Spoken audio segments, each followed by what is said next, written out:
ملکی سیاسی منظرنامے کو نریندر مودی کی پھیلائی کشیدگی، پاناما لیکس، رائے ونڈ مارچ اور متحدہ قومی موومنٹ کا مستقبل کے موضوعات اپنی لپیٹ میں لیے ہوئے ہیں۔ اقوام متحدہ جنرل اسمبلی اجلاس کا پاک بھارت تناظر کشمیر کا معاملہ رہا۔ مقبوضہ کشمیر کے عوام کا اپنے حق کے لیے نئے تحرک کو بھارت کی سرکار نے ظالمانہ انداز سے دبانے کی کوشش کی تو جہاں اقوام عالم میں تشویش اور مزاحمت ظاہر ہونا فطری امر رہا، وہیں پاکستان جو حق خود ارادیت کی سفارتی و اخلاقی حمایت کا دائی ہے، مودی سرکار کی بربریت پر کیسے خاموش رہ سکتا تھا؟ پاکستان کی سیاست و ریاست کے رہنماؤں نے اقوام متحدہ کی جنرل اسمبلی میں اس معاملے کو اٹھانے کا فیصلہ کیا تو بھارتی انتہا پسند بی جے پی حکومت کے دہشت پسند وزیر اعظم مودی نے سرجیکل اسٹرائیک سے پانی کی بندش اور جنگ تک کی دھمکیوں، پاکستان پر دہشت گردی پھیلانے کے روایتی الزامات لگا کر اقوام عالم کے فورم پر اصل موضوع سے توجہ ہٹانے کی کوشش کی، مگر پاکستان کی سیاسی و ریاستی اداروں کی جوابی حکمت عملی کامیاب رہی۔ وزیر داخلہ چودھری نثار علی خان نے بھی بھارت کے چھپ کر وار کرنے کو خارج از امکان قرار نہیں دیا، جبکہ قومی اسمبلی اور سینٹ میں پاکستان کی سیاسی قیادت نے بھارتی سازشوں کے خلاف متحد ہونے کا پیغام دیا ہے۔ اقوام متحدہ اور خطے میں اپنی پالیسیوں کی ناکامی پر اب نریندر مودی اپنے تھوکے الفاظ چاٹنے پر مجبور ہیں اور اپنی سیاسی ساکھ بچانے کے لیے بھارتی عوام کو اپنے جھوٹے دعووں سے طفل تسلیاں دے رہے ہیں کہ انہوں نے پاکستان کو اقوام عالم میں تنہا کر دیا ہے۔ حالانکہ مقبوضہ کشمیر میں عوام کی تحریک کو دبا نہ پانے پر نریندر مودی کو اپنی پاکستان دشمنی پر مبنی حالیہ دھمکیوں اور خطے میں کشیدگی پھیلانے کی پالیسی کی ناکامیوں سے اندرون بھارت سیاسی اثرات سے نکلنے کا نیا چیلنج لاحق ہو چکا ہے۔ نریندر مودی اپنی شرمندگی چھپانے کے لیے تسلسل سے پاکستان پر الزامات دھرنے اور دھمکیوں کا سلسلہ جاری رکھے ہوئے ہیں۔ تاہم آرمی چیف راحیل شریف نے جرمنی میں واضح الفاظ میں دنیا پر واضح کر دیا ہے کہ خطے میں کشیدگی پھیلانے کا ذمہ دار بھارت ہے اور کسی بھی بھارتی مہم جوئی کا منہ توڑ جواب دینے کے لیے پاکستان تیار ہے۔ جاگ کی طرح بیٹھتی نریندر مودی گیدڑ ببکیوں کے ساتھ ہی پاناما لیکس کا معاملہ سیاسی منظرنامے پر دوبارہ چھا رہا ہے۔ تحریک انصاف کے چیئرمین عمران خان کی پاناما لیکس پر اپنے واحد کمیٹڈ اتحادی عوامی مسلم لیگ کے شیخ رشید کے ہمراہ جاری تحریک کے اثرات حکومت کے لیے بڑا امتحان بن کر ابھر رہے ہیں، جبکہ معاملہ رائے ونڈ مارچ پر ختم نہیں ہوگا۔ عمران خان ایک بار پھر پارلیمنٹ ہاؤس اسلام آباد کے سامنے احتساب میلہ لگانے کا پروگرام بنائے بیٹھے ہیں۔ سینٹ میں پاناما لیکس انکوائری کا بل بحث کے لیے منظور ہو چکا ہے، تاہم اس بل کا نتیجہ پاناما لیکس پر بنی پارلیمانی کمیٹیوں سے مختلف کیسے ہوگا، یہ آنے والے دنوں میں اس بل پر قائمہ کمیٹیوں میں ہونے والی اعصابی جنگ فیصلہ کرے گی۔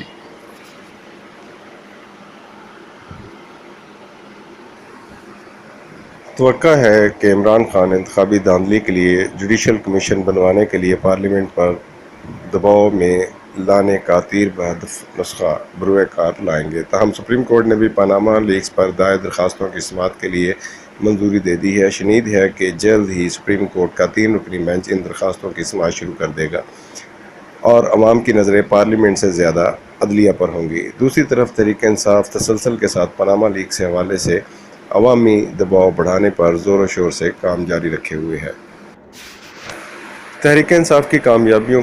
کا ہی نتیجہ ہے کہ اب ملک کی دوسری بڑی جماعت ہونے کی دعوے دار پاکستان پیپلز پارٹی بھی پاناما لیکس تحریک میں عمران کے نقش قدم ڈھونڈ رہی ہے کہ مولا بخش چانڈیو کہنے پر مجبور ہیں کہ بلاول بھٹو زرداری پاناما لیکس پر عمران کے ساتھ ہیں، مگر ساتھ ہی عمران کی حکومت کے خلاف تحریک میں ہم رکابی کے لیے بلاول کو برابر کی سیاسی حیثیت ملنے کے طلبگار ہیں۔ مولا بخش چانڈیو کا بیان یقیناً پیپلز پارٹی نے اس امر کا ادراک واضح کرتا ہے کہ تحریک انصاف واحد اپوزیشن جماعت کی صورت میں عوامی مقبولیت حاصل کر رہی ہے اور حالیہ ضمنی انتخابات میں پی ٹی آئی کے ووٹ بینک میں نمایاں اضافہ دیکھنے میں آیا ہے، جو آئندہ انتخابات کے تناظر میں اہمیت کا حامل ہے۔ یقیناً پیپلز پارٹی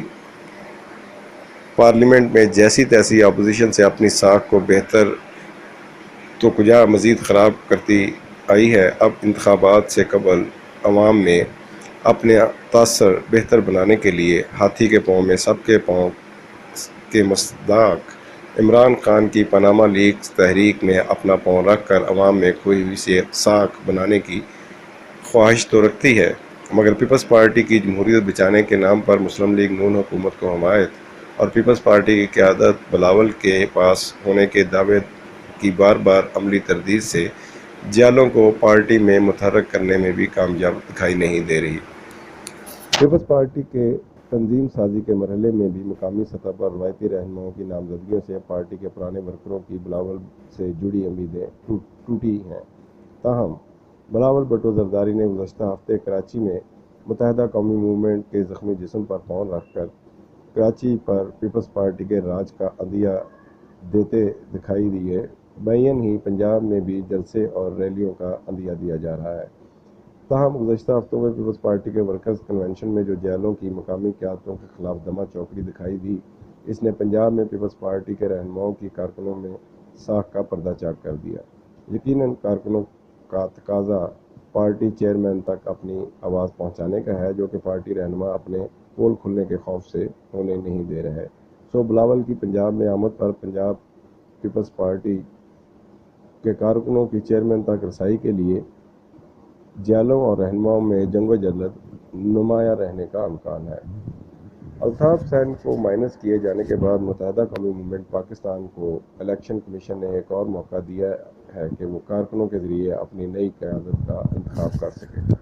تاہم الیکشن کمیشن نے یہ احکامات صرف متحدہ کے لیے جاری نہیں کیے، بلکہ تمام بڑی سیاسی جماعتوں کے لیے بھی ہیں، جہاں پارٹی کے اندر براہ راست کارکنوں کے ووٹ کے ذریعے انٹرا پارٹی ڈیموکریسی رائج کرنے کا رجحان ہی نہیں رہا۔ متحدہ قومی موومنٹ 22 اگست کے بعد سے بحران کا شکار ہے۔ تاہم متحدہ قومی موومنٹ پاکستان کی پارلیمانی قیادت تنظیمی سیکٹر انچارجوں کے ساتھ اپنی قوت کا اظہار نہیں کر پائی کہ لندن ایم کیو ایم نے نئی پارٹی کی تشکیل کا عندیہ دے دیا۔ یہ الگ بات ہے کہ پی ایس 127 کے ضمنی انتخابات میں ایم کیو ایم پاکستان کے امیدوار کو ہزاروں ووٹ تو ملے تھے، مگر اب تک یہ طے نہیں ہو سکا کہ فروخ ستار کی ایم کیو ایم پاکستان نے الطاف حسین سے لا تعلقی کے باوجود مکمل قطع تعلق کیا یا نہیں۔ ایم کیو ایم سے الگ ہو کر پاک سرزمین پارٹی بنانے والے قائدین یقیناً ایم کیو ایم پاکستان سے تعاون کا عندیہ دے رہے ہیں کہ اگر الطاف حسین سے مکمل قطع تعلق کر لیں تو ایم کیو ایم کے لاپتہ کارکنوں کی بازیابی کے لیے ملک مل کر کام کرنے کو تیار ہے۔ قبل ازیں ایم کیو ایم کے لاپتہ کارکنوں کی بڑی تعداد نے اچانک منظر عام پر آ کر پاک سرزمین پارٹی میں شمولیت کا اعلان کیا تھا۔ یقیناً مصطفیٰ کمال اس پوزیشن میں ہوں گے کہ وہ لاپتہ کارکنوں کی بازیابی کے لیے کچھ کر سکیں۔ تاہم شرائط و ضوابط طے کرنے کی آفر بے معنی محسوس تو نہیں ہوئی۔ ہو سکتا ہے کہ ماینس الطاف سیاست کے تناظر میں فاروق ستار اور مصطفیٰ کمال میں کوئی بڑا بریک تھرو ہو جائے کہ اردو بولنے والوں کا ووٹ بینک متحد رکھنے میں ہی ان کی سیاسی بقا قرار پاتی ہے۔